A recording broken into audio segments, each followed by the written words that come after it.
Good afternoon.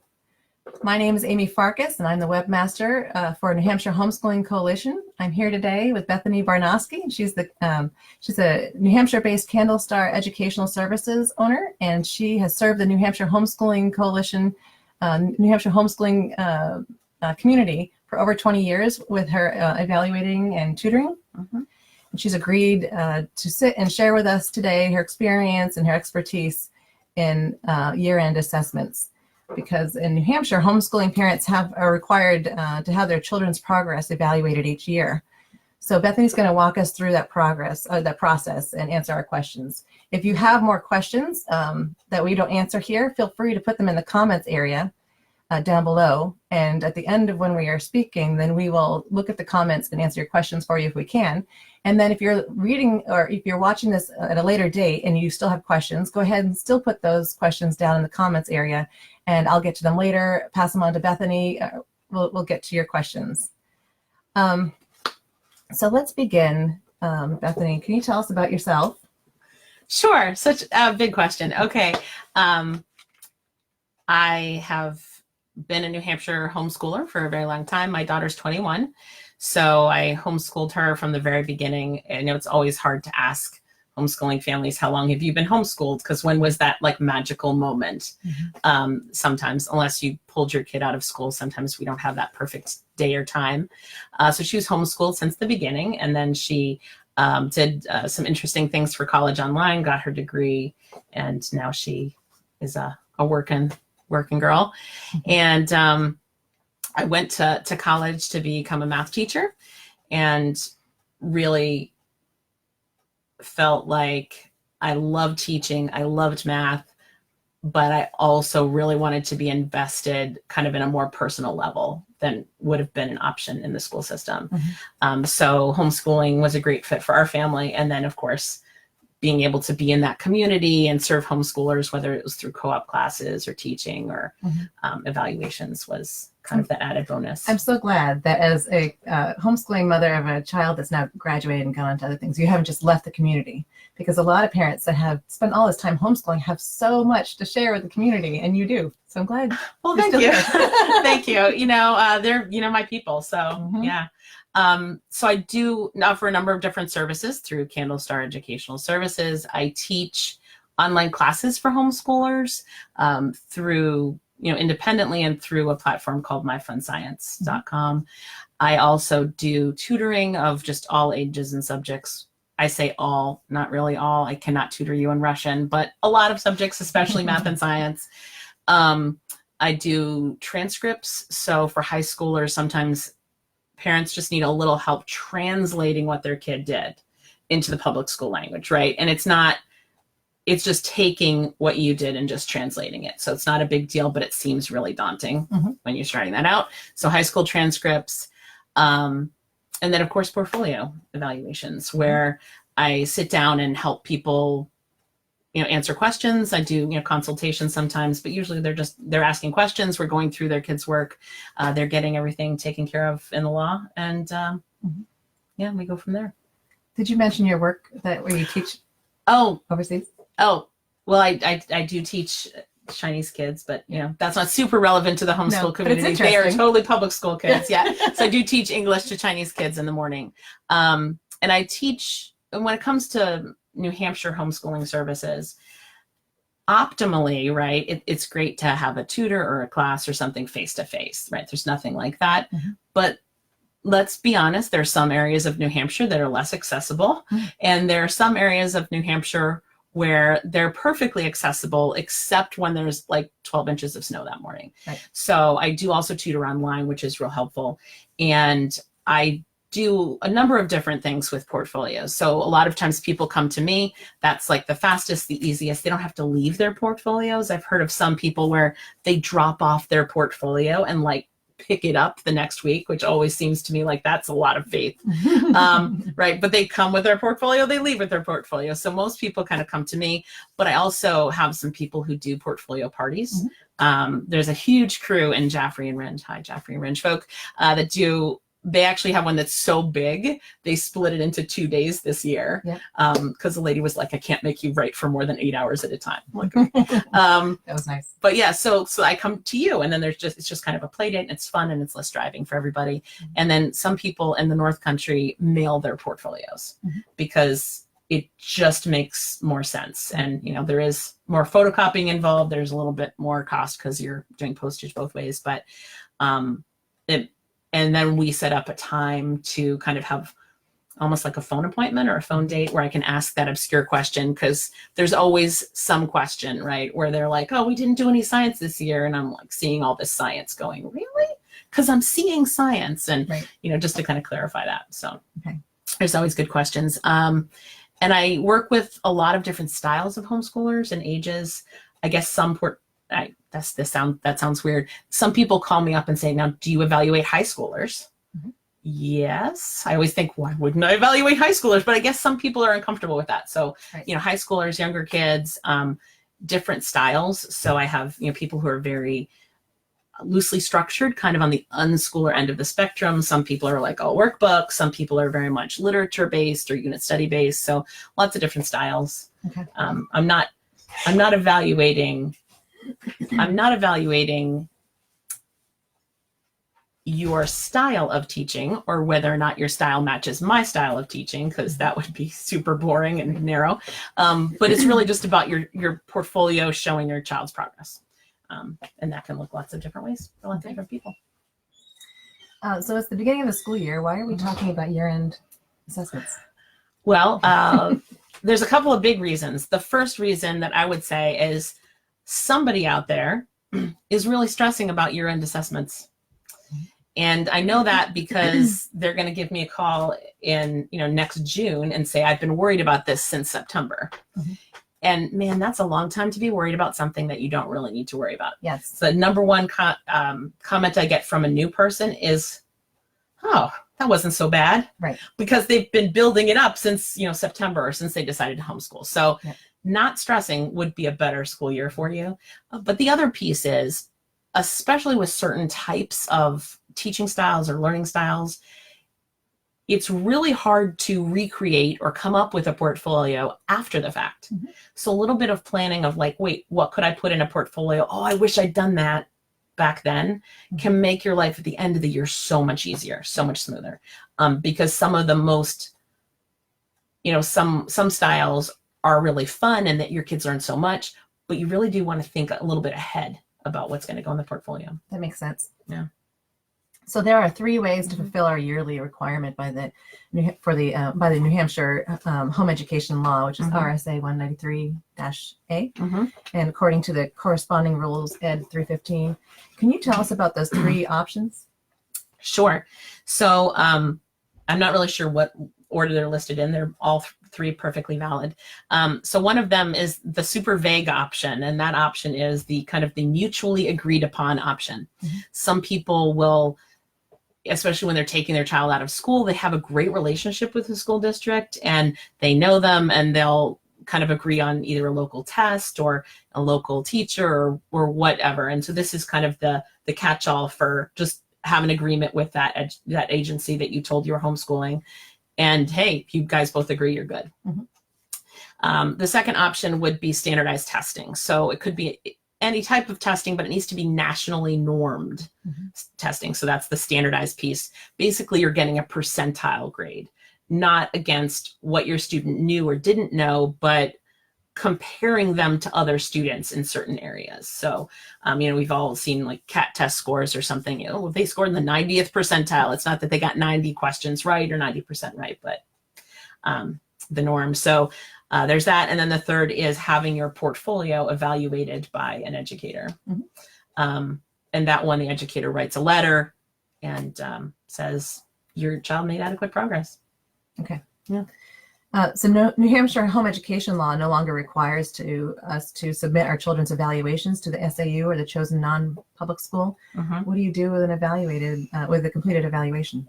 Okay, so this is where I say that I'm not a lawyer and nothing I say on this Facebook Live could possibly be construed as legal advice. This is not legal advice at all. But I do say that you keep your child's completed evaluation. And by keep, I mean not lose. So my recommendation would be to make at least a couple copies of it and take a picture on your phone. Okay. Right? Your phone picture, you're unlikely to lose. You have your original someplace important that you remember where it is, like that one place you put important papers that you actually remember, not the ones that you forget because you thought you'd remember. And then a lot of people keep one with the portfolio. Okay. Right? Because that you're going to keep for a long time anyway. So yeah, keep it because we're not turning them in. That means if there's a question, a state agency that has the question is coming to you, not your teacher, supervisor. What's the harm in procrastinating or not completing it? Again, not legal advice, but in my mind, I like to keep my affairs in a position where I have the 100% moral high ground. Like if someone said I wasn't educating my child, they would have zero, like would have nothing to fall back on. Like I'm following the law. And if you don't do some sort of evaluation and annually, you're basically not following the homeschooling law. So if you're not sending your kid to school and you're not following the homeschooling law, could you be argued as being truant, which is a crime? Possibly. Now, of course, probably a judge would say, okay, well, they weren't really truant. We're educating them. You just missed this paperwork piece. But I don't really want to deal with that. Like that's something I don't want to have to argue in front of a judge. I just want to show my paperwork and say, I fulfilled the law. There's no question. Right. There's no like standing. Yeah. What qualifies as a passing or failing evaluation test? Okay. So for standardized tests, you need a 40th percentile composite score. That seems easy, straightforward. Yes. So, but what trips people up sometimes is the word composite. So different tests will have different scores, but say like the PASS test has math, grammar, and like reading. So you're averaging those 3 scores. Okay. So you got a 5 on your math score, but you got a 90 on your grammar, like you're going to average out to be above 40. So even if you don't get a composite score from them, you can do the math. So as long as it's over 40, that passes. Okay. As far as a portfolio evaluation, that's a little bit squidgier. I will say I have kind of a portfolio creation page on my website, which I might be able to type in here. This is from me. Ooh, wait, let's see if I can do that. Technology. And on that page, I have kind of at the bottom of the page some minimal expectations, which I really hated putting down. But like I had people just really wanting to like pin me down on like, what's a minimum expectation? And I hated doing that because that's not what homeschooling's about, right? Every kid's different. I had one kid one year who, didn't learn to read better that whole year. Reading stayed exactly the same. Learned to talk. Like he was above his grade level in reading, couldn't speak at all. A year later, he could completely have a conversation. I'm like, yeah, right. I wasn't going to be like, oh, well, your reading level didn't go up by, that would have been ridiculous. Everyone's different. And so I hate to kind of put that qualifier on there. But in general, my stand, are they showing adequate progress? So, if they were doing, what I want to say, okay. What I will say is this. It's really hard not to pass. That certainly has happened. I've had several people not pass only because the law requires me to evaluate their portfolio. So I've had people show up without anything, like with nothing. Very hard to evaluate nothing. Right, I agree. And show that's evidence. And so I've written some very nice, like they've understood and I've explained, I've written some very nice letters where I've said, I really truly believe their kid had made progress, but their portfolio didn't evidence that. I've also sent people away and said, listen, like people I knew and said, I've met you and I love your kids, but I've seen their room. I bet you if you send them into their room in 2 weeks, you'll find stuff all the way back till September. Like, it's just an archaeological expedition, and it worked. And they had a beautiful portfolio in that 2 weeks because their kids had just papers the whole year. Right. So yeah. So the further they dug, the further they dug, right? More back. So September. And it wasn't her fault. Like her husband had like shipped her stuff off somewhere or something. But yeah. So passing is showing that adequate progress. Failing is basically really not showing the progress that you should have under the law, but also that your kid's really clearly capable of. Okay. Right. So some kids, their most appropriate progress is very much not what another kid's appropriate progress would be. Right, because there might be learning disabilities. There might be learning disabilities. They're coming in at a different place. I've had students who came from public school and like they learned to know math the year before, right? So they're not at grade level, whatever that is really in homeschooling at math. But they did amazing things, but they still were, they were still figuring it out because they were coming from a place of having no math for a while. So yeah. Okay. It's very individual. Now, what happens if a parent does not agree with an evaluator's assessment? So back in the day, and some of you might remember this, but back in the day, the law made us turn in this evaluation, right? So I do an evaluation. The parent had to sign it before it was turned in. Like it wasn't official till the parent signed it. And I still have that signing block on mine, even though you don't have to sign it and turn it in because whatever. But if you don't agree with the assessment, like you can shred it. Like you're keeping it for your records anyway. You could find someone else who agrees with you. I don't know that I've ever had anyone do that because very few people have been failed, but most of the people who have failed came in and just called me and said, listen, I need to get my paperwork in order. We're going to fail and my kid's going back to public school, or we're going to fail. We've already made a plan. We'll talk about it on Tuesday. Like it's usually not a shock. Okay. Yeah. And again, it very rarely happens, but yeah, if they don't agree with it, it doesn't really even exist. Like I don't keep a copy. There's not some weird paper trail. They can get it done again. Okay. However they want to do it. If they do fail, what happens? Well, on my end, we have a conversation and, we're already talking about it as I'm doing it. Maybe they ask for help. Maybe they don't. Maybe they get support from people. Maybe they don't. I love to be able to include in that letter kind of their plans. So, maybe the child didn't make adequate progress, but I'm not throwing them under the bus. I'm talking about the positive things, their plans for the future. And so if that's applicable, that can happen. But what you do with that information is really the big question, right? What do you do if okay, I messed up? And again, most people come in knowing that they messed up. The law, I believe, again, not a lawyer, specifically says, like, if you fail, that the government / the school district / whoever else can't use that as a bludgeon to be like back to public school. Like it can be used as a conversation. Maybe you get help, maybe, people come in beside you, but that the government can't be like, you failed and you're back. That's specifically written into the law, which is nice. Yes. Yeah. Okay. What are some common misconceptions about homeschooling requirements that you come across as an evaluator? Ooh, okay. So there's homeschooling, then there's the portfolio evaluation. I have people who are concerned about, say, a certain number of days or hours, which is applicable in some states, not in New Hampshire. Okay. New Hampshire public schoolers have that requirement, but homeschoolers do not. I have people who look at the list of things to put in a portfolio or the list of things to teach in New Hampshire and think they have to accomplish them all each year. So like I have to do government and New Hampshire history and art and music and all those things every single year.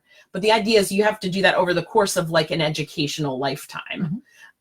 So that takes a lot of pressure off. I love delivering that news. People are super happy. Like I don't have to teach grammar for the 12th time. No, you don't. People are very happy at that.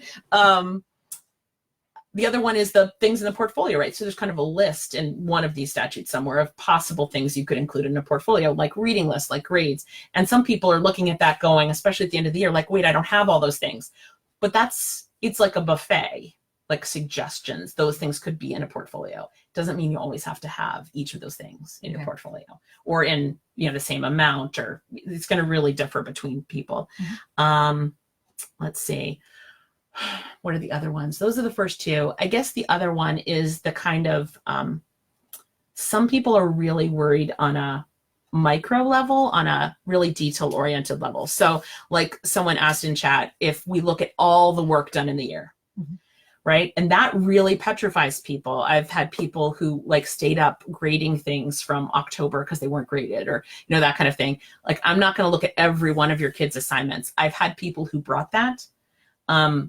But usually people are showing progress. So maybe they're doing, you know, just tests, or they're doing like every other whatever, you know, unit or checkpoint, or if they're doing a workbook. Like, I would have math workbooks, and the first few years I could not tear a page out of a math workbook. Like, my little heart couldn't stand it.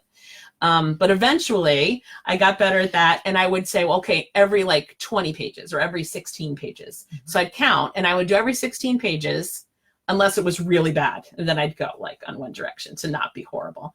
And then, you know, so that would give me a cross section throughout the year. So it'd be, you know, 1, 20 or whatever, however it worked out to. So some people think they either have to include all the things, or I'm going to be like, oh, there's a sentence, right? And I do try to offer suggestions when people have them, answer questions when people have them. Sometimes I'll see, you know, great writers in high school, but their writing is super hard to read. And I'll just say, listen, your writing's so great. The one thing you could do, like super easy. Do you want to know a super easy thing you can do to improve it? They're like, okay, because they're cool. You know, they're 16. They're too cool for that. And I'm like, if you double space, it'll be, and the mom's like, thank you. And I say, just because you're young, but everyone who's ever going to grade your writing has old eyes, and single spacing is just hard on them. They will love you for it. So, yeah, I encourage that kind of thing. The moms are very happy. But not, you know, not just more in a conversation kind of thing. So yeah, so it's not really about the micro so much. So that is, generally speaking, the all-encompassing assessment conversation. Yeah. Now let's get into the nitty-gritty more so. Sure. You've already touched upon it, Sure. but more so about portfolios. Mm-hmm. You touched upon this, but maybe give more detail about what a good portfolio looks like and what components will it contain. Absolutely. So again, I posted kind of my portfolio creation page and the links. Mm-hmm. And one year, if you scroll all the way to the bottom, one year I just asked a whole bunch of people if I could take a picture of their portfolio. And so there's a gallery at the bottom of that page, which I'd really encourage people to look at. I do have a couple samples. But the reality is it's really different. It's different for every family and learning style and organizational style and artsy style. Do you have like one child and a maid? It's probably going to look different than if you have 6 kids and you're helping your husband with his home-based business, right? It's just, you've only got time for so much. And I put it there because I would get people who've only seen their friend's scrapbooked portfolio, and there was nothing they could do to make, there's nothing they could do, right? Yeah. And it was beautiful for that friend. And that was really special. But the point is, it doesn't have to look the same for everyone, I guess is my point. So the question is, what does a good portfolio look like? Good is going to be in the eye of the beholder, but I'll tell you what a real functional portfolio looks like, right? A portfolio functional, it could be in a binder, in an accordion file, in a notebook, in a box, but things are kind of together because it will get dropped. I'm just saying. What components will it contain? Again, some are on your website, but it's going to be different for different learning styles. A lot of homeschoolers, a book list is important. And it's not a universal book list. Some of our kids read so much, like you could never keep track of that, and you don't have to keep track of that. But if a book list is the backbone of your education in a certain piece, you're doing ancient history and you're reading amazing books, maybe you're watching some, right? If that's what you're doing, especially for the younger grades, they're not producing a lot of paper necessarily. You can make them produce paper just for the portfolio, but don't do that maybe. Because that's right. Because we've all done that, right? At the end of the year, quick color a map, but that's not the point of it. They might produce paper, but really the point of it is that reading and that absorbing of the information. So the book list covers you for that. Like that's what's in there. So I pulled 2 random portfolios from my portfolio pile, which are not diverse at all because I'm just me. So let's just look and see what's in this random portfolio. I don't even know the year. So do you want to lift it and show it? Okay, so this is what it looks like. And this accordion I used over and over again over many years, and I would just take the pieces out at the end of the year and like put them in a manila envelope. So I didn't have to keep buying accordion files. This is your daughter's. So this is my daughter's, yes. So let's find out. It's like an archaeological expedition because she is 21. You won't cry when you see things like I will not. No, I mean, she's still around. Okay, so what do we have here? So we have a report card that I cobbled together with random comments. My report cards always have big spots because sometimes you don't have grades, you just want to put comments. But I felt very strongly you did need a report card because you got free tokens at Chuck E. Cheese's. So no matter what, you had to have a report card for those free tokens. That was my whole motivation right there. So like weird grades, because I was trying to figure out how to do grades before high school kicked in. I'm a slow learner.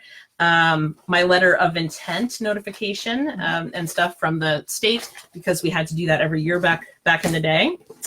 Then just kind of each topic. So, Bible had, I don't know, like a little sheet from a Bible study that she had done, a certificate saying she had done her Awana book, because that covers things over time. In English, there were, okay, so I have to say for English especially, so we were doing an English curriculum. I included some chapter tests from that, but sometimes, and I don't know if this is the case with everyone, but sometimes kids will do their best work having nothing to do with school. It is not an official school assignment. So what I had was kind of these vertical files, not vertical files. They look like magazine racks that you'd find at the doctor's office that kind of stick on the wall and you can put magazines in. I had some of those in my kitchen. You can make them real cheap out of cereal boxes as well. And so that's where papers would go when they were done. And every 6 weeks, every 9 weeks, we would take a week off school. And I would take those and I'd put them in the portfolio. So I could immediately see if something had gone horribly wrong, right? Is all of first quarter math missing? Did I not give her any tests? It was easy to see if something had gone wrong or if I needed to fix something, and things didn't go lost that much. We also did other things like find all of our pencils that week because we were down to 0 at that point. But my point is that a lot of the English things were not necessarily things that she did for school. My daughter's a writer, and like her most creative, amazing things were not, let me assign you to write this. It was like, we're going to do this. Oh, and here's a haiku about a frog, right? Which was not necessarily school related, but it was great writing. And so I still put it in that portfolio. So sometimes people will think, well, yeah, but it wasn't a curriculum. It doesn't count. It wasn't official. It wasn't on my plan. But we all know that sometimes the things we don't plan on are the best things. Yes. And they still count. Right. They're still like education, And I will say, if you're struggling, maybe you have younger kids or not, you're struggling to find that perfect English curriculum, I recommend they have free online reading level assessments. I recommend doing that at the beginning and the end of the year, because at the end of the year, I see so many people who are like worried that I still haven't found the perfect reading program. I still haven't found the perfect this. And their kid did things over the course of the year, but that reading level assessment proves to them, more so than their portfolio, though it's great for a portfolio, proves to them that their kid really improved, right? If your kid reads nothing but books, they're good at reading all year, they still improve. Like, that's how kids improve a lot. And it's so reassuring for parents who are like, wait, but even though I didn't provide this amazing, magical, hypothetical experience in my head that I think all homeschoolers should have, my kid learned. It feels good.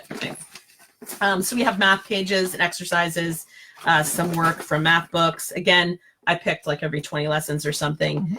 Okay, some science. This was younger science. Until high school, you're not necessarily producing a bunch of papers. So in this case, it was, I don't know, it looks like a presentation on antelopes, a couple of printouts, any field trips we went to that were science related, not a lot of impressive stuff there. History, we did sunlight. And so for sunlight, let me see if I have an example. Sunlight curriculum. Sunlight curriculum. Yep, I should have said that. So they have a great book list as part of that. And so what I would do, and I'm trying to see if I can find it here. I think I used their completion thing.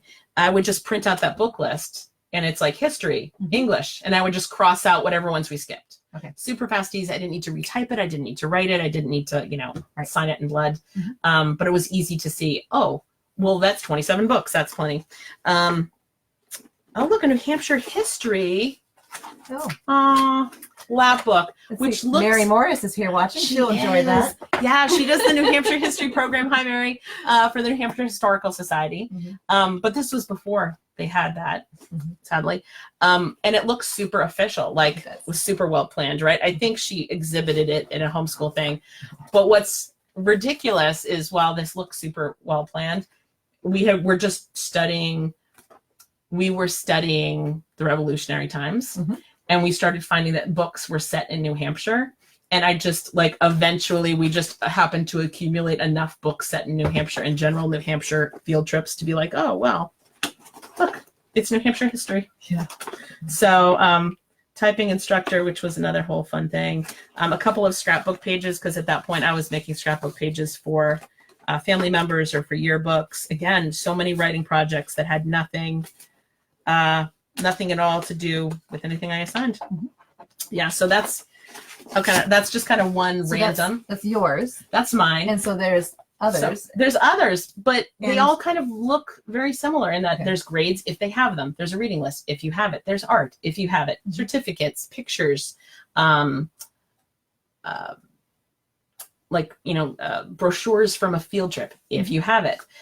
Some people do a nice summary, like they do a paragraph explaining what they did or whatever. Some people photocopy like the front page of their curriculum, which you don't have to do anymore, but we did like way back in the day, which was ridiculous because the Saxon table of contents is like 12 pages long. And you know how many individual homeschoolers had to photocopy that thing every single year? We were killing trees. It was bad. But yeah, so it can look very, very different for different families. So like a family that has a workbook curriculum can look very different from a family that's chosen unschooling. Exactly. So if you're doing PACEs where you have like 12 workbooks or 10 workbooks, you might just have final tests from each workbook and maybe, a couple writing samples or something like that. If you're unschooling, it can be a little more challenging to show that, kind of distill that into portfolio. But I can talk about that now or, later on if you want, how you might do that as an unschooler. Let's talk about it now. Okay, great. So as an unschooler, the challenge is, again, that translation piece where you're translating a very, I guess, kind of natural hands-on learning style or teaching style, lifestyle, I guess maybe makes more sense. But you're translating that into a language someone else can understand or into that educational piece. And sometimes it's for us, and honestly, I've talked to people several times where it's for a spouse. Like the dad wants to see a test and he wants like proof of learning. And we went to the apple orchard that does not translate to his brain, which is fair. So if I have an unschooler who asks questions about organizing, my first go-to is something called a record of the learning lifestyle. Okay. A record of the learning lifestyle. Now it comes in many colors, many covers. I just happened to come across this frog and I like frogs. But there's all sorts of things going on here. And the nice thing is, if you think about, some of you have probably seen a traditional lesson planner, right? Or you might try to have used a traditional lesson planner, right? So here's an ultimate homeschool planner. It's very kind of open. You can put all your subjects in it. You can plan ahead. It's great. Sometimes people bring these with their portfolios. But that's not necessarily what an unschooler wants to do, right? Maybe they have some plans, but they're a little more freestyling it and following that delight. So think about it as like a reverse lesson planner. So instead, it's a journal, if you can kind of see what I did this week. So here's the week, and then here's a journal of kind of what you did on the various days. So, write a few lines over the course of the day, kind of in general, what your family did, right? So it might be going on a field trip. It might be we practice fractions while we're making cupcakes or something. And again, it's meant to be pretty quick. You're just a quick 5-minute debrief at the end of the day for you as a parent. Then at the end of the week where you're, maybe take some time, you're watching something with the family, you're, reflecting on your previous week and gathering things for the next. There's this other part of the page that does not look like a journal. So you can kind of see there's the picture, but then there's all these blocks, right? It's floppy here. I chose a floppy one. And those blocks are, learning to work, government, health, creation, science, creativity, history, all these different pieces. And then you take what you did through the week and you sort them into these topics. Okay. So now all of a sudden, the apple orchard, which doesn't sound super educational to your mother or your husband or whoever, you're writing down really what did you do? Well, you talked all about how plants and like the life cycle of plants and how things grafted and roots and all of these different pieces. And that was all science. And then you got like an interview with the person who was deciding how to price things. And it was a bunch of math. So you really are breaking that down kind of by subject over here. And it's a really great way to see progress and see what you're covering in the academic subjects. But also you're not just tossing out that lifestyle or that choice that you've made as far as how you homeschool, because it's easier to do something with a workbook. Okay. So it's a great way to kind of document that. What mistakes do parents often make with portfolios? We touched on that a little bit. Yeah. I mean, skipping one or thinking you have to do everything super detailed, not asking questions if you are really stressed about it. Like, ask the question early on rather than being stressed for 6 months and asking the question. Probably a good bet, just because it's a miserable 6 months, right? Honestly. Yeah. How much does an average portfolio evaluation cost? That would require me to do math and figure out all the people who are offering Could you do that right now? So I can't tell you what other people do. Yeah. For me, my standard evaluation is $30. Okay. But I do have a little bit of a sliding fee scale, so it can be less, and I accept barter. So a lovely lady paid me last week for 2 evaluations in like tiny individual sized servings of pot roast and pulled pork and the best chicken soup ever. So yeah. And then I also have a deluxe evaluation, which is like super detailed. Most people don't do that unless honestly their mother-in-law is a teacher. And then they really need to do that or feel they need to do that. So that's, So that's all portfolios. Let's do tests now. Let's talk more about that. Sure. What are some of the bigger names of testing companies that you're aware of that are out there? I know that they change a lot. But do you have a preference? Whoa, that's a lot of questions. So no, that's good. So Iowa, most people have heard of the CAT test. The Stanford Achievement Test is certainly out there, and that gets a little confusing because you really want to abbreviate that SAT, but then the SATs are kind of the SATs, so people have a hard time talking about that a little. But I honestly like something that's called the PASS test, and it's published by Seton, I'm pretty sure. And I like that none of the tests do all the things, right? Tests, just like portfolios, like anything else, they all have limitations. I love that as a beginning kind of entry-level test. It starts at 3rd grade, so it's 3rd through 8th grade. But there's several things I like about it. Parents can administer it. It's untimed, which is, I think it's great for someone who's just learning how to like fill in a bubbled test to not have that weird time pressure. And I know some people don't timed tests, but that's super cheating. Don't do that. That messes up statistics and it's a lie. Don't, if you're supposed to time the test, you really need to time the test. But that's just but they have untimed tests, which is the way to go for sure, if that's who you are.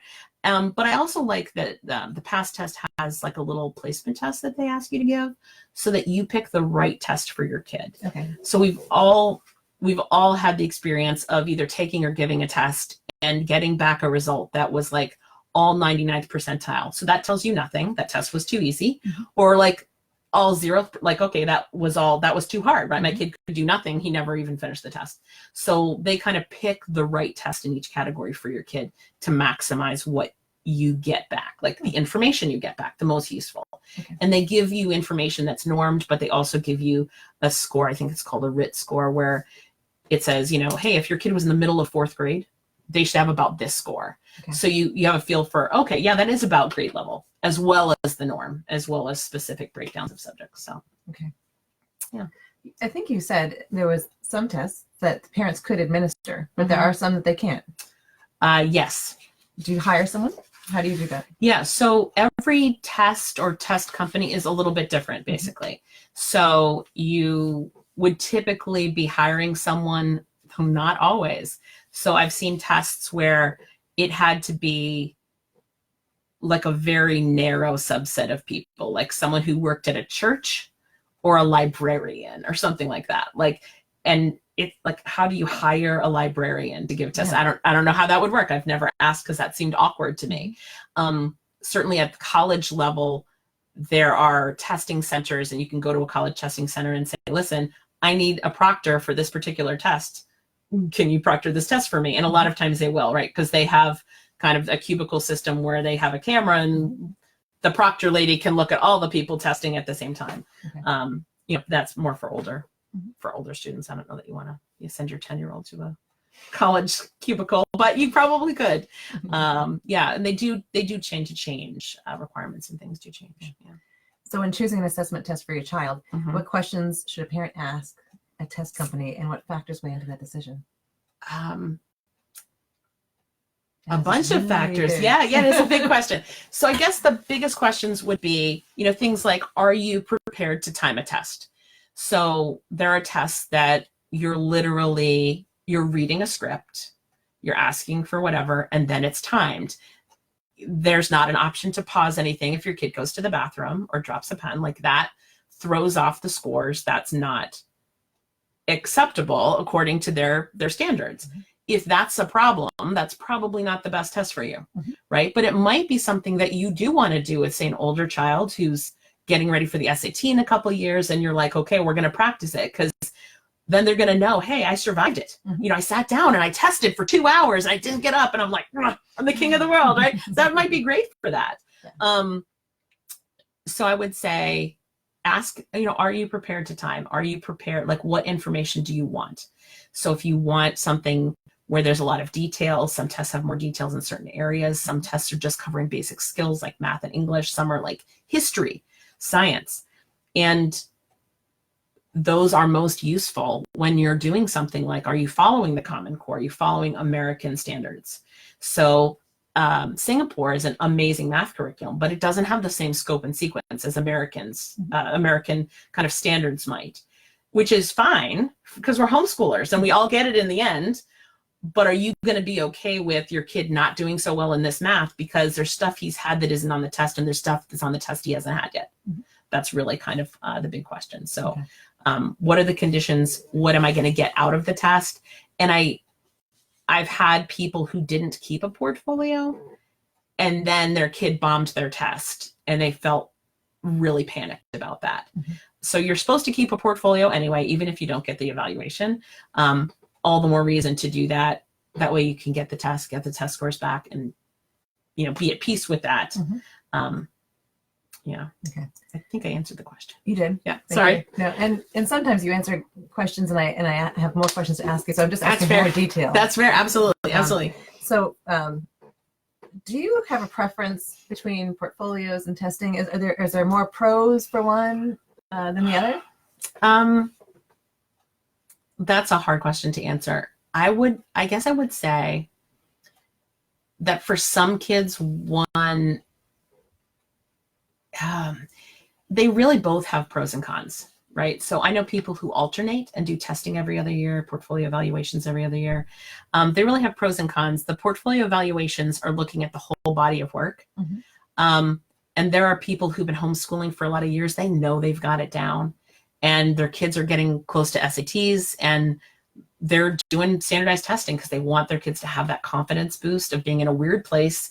They'll send them to the public school for standardized testing, right? It's in a weird place. It's a weird time. And yet they took the test, and that's how you get good at standardized testing. You take standardized tests. Yeah. And they don't feel like they need the portfolio evaluation, right? They've got it. They know their kids. They've been homeschooling for a long time. That makes more sense. That makes sense to them. But there are other people whose kids they're not in a place where standardized testing is going to work for them. Like, that's a panic-inducing situation, especially kids who've come out of public school. Like, going back into public school the first year, that's maybe not the best option. Yeah. Or they're very much not at grade level because they're at their level, and basic, things have happened, whether it's special education needs or things with the school. But they would have a really hard time finding a test that was appropriate. And the test would probably not give them the same level of information. Okay. Yeah. Okay. So I think that we had a question from Anne, and you did touch upon that. I did try about that. Yeah. Okay. So I've had people bring like all the work, but typically it's a cross section that shows progress. And the shows progress thing basically means you don't want a cross section from last week. You want a cross section from like beginning, middle, and end, or every month, or however you do that to show you've moved from point A to point B. And be sure to check out that link there that shows Yes. examples, pictures of different portfolios. Yep. I'll also post other links that we've mentioned. I'll put those in there later. Yep. And then if you have more questions, we'll get to those. So thank you, Bethany. Oh, was that it? I think that's it. Oh, good. You didn't stump me. I'm so excited. Hopefully this was helpful for everybody out there, that it was encouraging for our members. Again, if you have questions, make sure you let us know, and stay tuned for additional Facebook live sessions that we have planned, hopefully every month. Ooh. Yeah. Yeah.